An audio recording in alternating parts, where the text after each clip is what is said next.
Welcome, race fans, to Post Time at Portland Meadows. I'm Tom Harris with track handicapper Bob Travers, affectionately known as Big Time Bob here at Portland Meadows, and also the author of the Bob Handicaps. And we're going to go over some selections for today's race day. A little gloomy out today, Bob, weather-wise. Track fast, maybe wet fast, somewhere in that territory. Yeah, it looks like it. We had some rain on Saturday. I don't think it rained Saturday night, but it did rain pretty good here in good old Portland. We're known for that. So absolutely, I think it's going to be a wet fast track. All right. Well, you know about this track. We talked about this last week. The more moisture you get, the faster the times get. So keep that in mind. Last weekend, we saw horses that got to the lead were pretty much untouchable, at least through the first day of racing and well into Tuesday. But then it seemed like it started to favor the closers just a bit. Yeah, last week it seemed to be if you were one of the top threes on the front end, you were there at the finish line too. And we'll see, because like I say, the weather's changing, time of year, it's getting a little chillier, so maybe might slow the track down a little bit. We'll see how it goes today. We've got 9 races on the card, some handicapping to do. Let's get right to it. First race today, and by the way, a couple of great stakes races today with the Director's Handicap, our quarter horse feature, and the Multnomah Falls for the fillies and mares to do battle later on at 5.5 furlongs. We're going to open it up for maidens at 350 yards. Bob, I went with JS Wild Thing here, Francisco Diaz-Lopez, in his season debut here at Portland Meadows. This horse just comes out of a troubled race the last time out over at Sundowns, but all of the races prior to that looked pretty good to me. Yeah, I can see what you see there, but I went with the number 6 on top, Judge's Magic Design. I see this horse as being the only one dropping down, so I'm taking the drop-down horse. All right, the 2-time Los Alamitos Invader for you. Now we go to the Director's Handicap, 350 yards, $11,000 added here. I think when all is said and done, this race will be worth close to $15,000 with all the pay-in money, but this shapes up to be a good race. I like 4 Sweet Jess, the 5-horse, opening up at 3-1. David Martin. This horse has just been nothing short of spectacular if you toss out the last race up at Emerald Downs, where simply, for lack of better words, he ran into some buzzsaws up there. Yeah, you're looking at a horse for course. Yeah, definitely throw out that last race, and you got what looks like a pretty strong horse here. However, again, I'm going with the number 8, Sneakin' TR. I think this horse just really likes Portland Meadows, and I think it's going to take it. Now, a note, we got 11-horse field. They're all going for the big money here today. A couple of new faces. I couldn't put them on my picks because of layoffs and gender. Watch this race, folks. There's some females running here with the boys. But if you look at the number 10 and number 9, 20-1 morning lines, I'm going to say throw $2 on them to win and have them pay for your lunch, because these guys could absolutely be there. They're going to get big prices because of the layoff on number 10 and number 9, Morning Brew, because it's a female. But if they run to their numbers, watch out. Could be big upset. I'll tell you what, I'll add to that. The girls do very well in quarter horse racing, especially up to the first few years. They oftentimes will beat the boys. So, yeah, don't let that sway you one way or the other. Third race on the card, maidens around the turn at 5 furlongs in this one. Who do you like, Bob? I'm taking number 6, Dio's Rain of Fire. I think this horse, again, is coming off some really good races. I don't see a ton of pace in this from what I see here, so I'm going with the 6, Dio's Rain of Fire on top.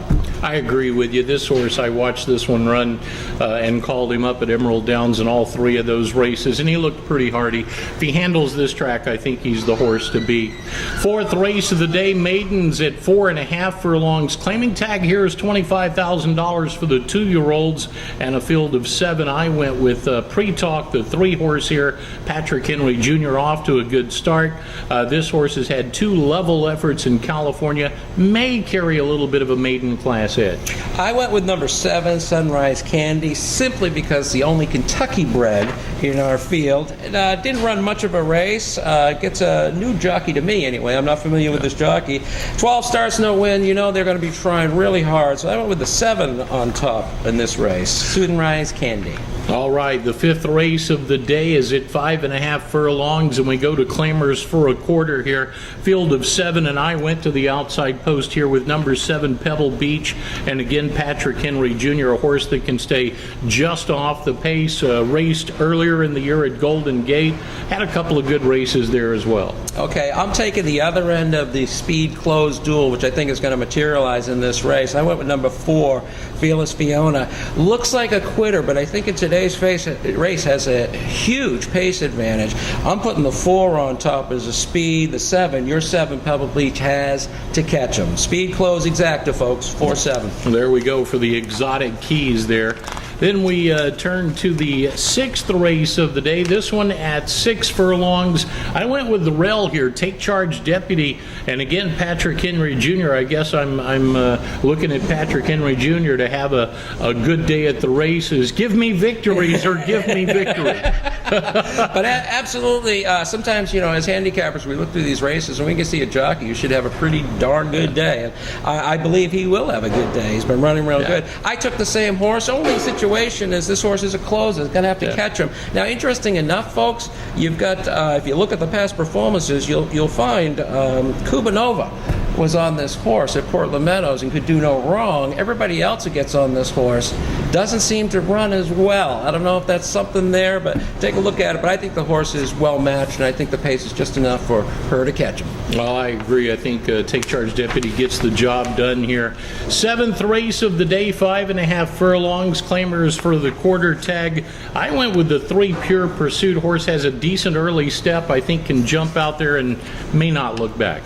Tom, I don't see it that way. I see this horse as maybe getting the jump on him, but I just don't think he's got enough class or stamina. I'm going with the drop-down horse, number 10, Coco Loco. And that's why we keep it spicy that way. It's always fun. It'd be no fun if Bob and I had the same ones all day long. Hey, the 8th race today, Bob, is the Multnomah Falls, $12,000. This shapes up to be a really nice race. I just think Copy Be Gone is a now racehorse. Robert Burney will have the call. First time assignment on this horse, who has won 3 out of the last 4 starts, and she's really on top of her game.